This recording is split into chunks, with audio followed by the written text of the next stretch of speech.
কয়েক বছর ধরেই দেশে কারিগরি শিক্ষার প্রতি গুরুত্ব দিয়ে আসছে সরকার। ফলে সরকারি বেসরকারি পলিটেকনিক ইনস্টিটিউটের সংখ্যাও বেড়েছে। কিন্তু শিক্ষা সংশ্লিষ্টরা বলছেন, প্রতিষ্ঠান বাড়লেও শিক্ষক সংকট, উপযুক্ত শিক্ষার পরিবেশের অভাব এবং শিক্ষা জীবন শেষে চাকরি ক্ষেত্রে পর্যাপ্ত সুযোগ সুবিধা না পাওয়ায় ডিপ্লোমা ইঞ্জিনিয়ারিং এ শিক্ষার্থীর সংখ্যা কমে যাচ্ছে। কারিগরি শিক্ষা বোর্ডের সর্বশেষ বার্ষিক প্রতিবেদনেও এ তথ্যটি উঠে এসেছে।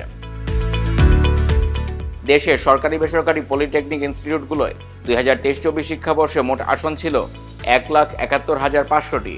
এর বিপরীতে ভর্তি হয় 68,782 শিক্ষার্থী, যা বিগত 5 বছরের মধ্যে সর্বনিম্ন। অর্থাৎ ইনস্টিটিউটগুলোয় প্রায় 60% আসনই ওই শিক্ষা বছরে ফাঁকা ছিল।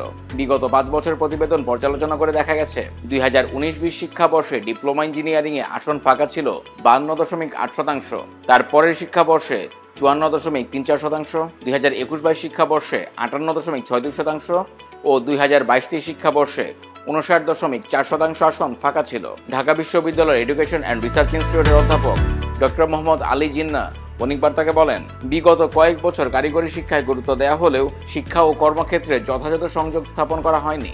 এছাড়া মানসম্মত কারিগরি শিক্ষা নিশ্চিতের জন্য প্রতিষ্ঠানগুলোয় যে ধরনের দক্ষ লোকবল প্রয়োজন সেটিও নিশ্চিত করা যায়নি। এসব কারণে শিক্ষার্থীদের একটি অংশ হতাশাগ্রস্ত হয়ে যাচ্ছে এবং তাদের দেখে নতুন শিক্ষার্থীরাও ভর্তিতে নিরুৎসাহিত হচ্ছে।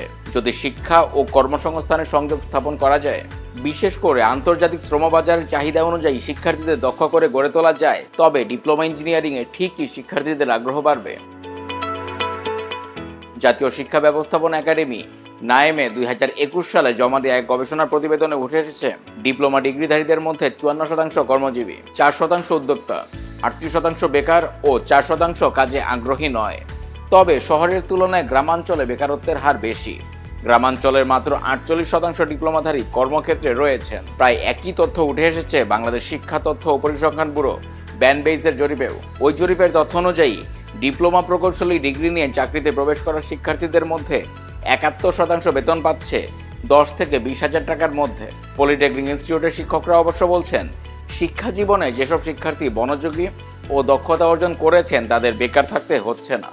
নরসিংদী পলিটেকনিক ইনস্টিটিউটের অধ্যক্ষ প্রকৌশলী নিহার রঞ্জন দাস এই বিষয়ে বণিক বার্তাকে বলেন, সরকারি প্রতিষ্ঠানগুলোয় আসন খুব একটা ফাঁকা থাকছে না। যারা ভালোভাবে পড়ালেখা করছে তারা ভালো অবস্থানেও পৌঁছাচ্ছে। তবে কিছু শিক্ষার্থী আছে যারা ড্রপ আউট হয়ে যাচ্ছে, আবার অনেকে নিয়মিত ক্লাস না করায় পিছিয়ে পড়ছে। কর্মক্ষেত্রে মূলত তারাই সমস্যার মুখোমুখি হয়। আর বেতন কাঠামো বিভিন্ন প্রতিষ্ঠানে বিভিন্ন রকম। শুরুর দিকে হয়তো কম থাকে, কিন্তু কেউ যদি ভালো দক্ষতা দেখাতে পারে তবে সে দ্রুতই ভালো বেতন অর্জন করে।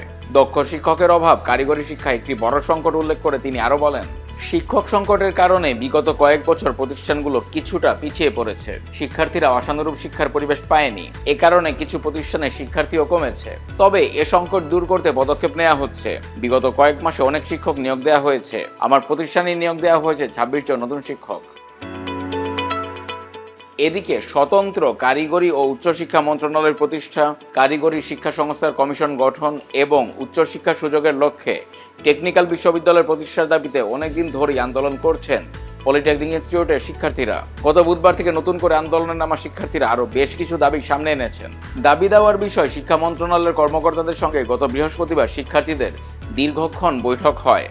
তবে বৈঠক শেষে পলিটেকনিক শিক্ষার্থীদের প্রতিনিধি মাশফিক ইসলাম জানান, তারা মন্ত্রণালয়ের দৃশ্যমান কোনো পদক্ষেপ দেখতে পাননি। এ বৈঠকে তারা সন্তুষ্ট নন। দাবি আদায়ের জন্য তাদের আন্দোলন চলবে। সার্বিক বিষয়ে বাংলাদেশ কারিগরি শিক্ষা বোর্ডের চেয়ারম্যান প্রকৌশলী মোহাম্মদ রুহুল আমিন বণিক বার্তাকে বলেন, কারিগরি শিক্ষায় শিক্ষার্থীরা ভালো চাকরি পাচ্ছে না এটি সঠিক নয়। অনেক শিক্ষার্থী অনেক ভালো করছে। এখানে একটি বড় সমস্যা প্রচারণার অভাব এবং কারিগরি শিক্ষার সুযোগ সম্পর্কে অজ্ঞতা। প্রচারণা বাড়ানোর জন্য এখন বিভিন্ন পদক্ষেপ নেওয়া হচ্ছে।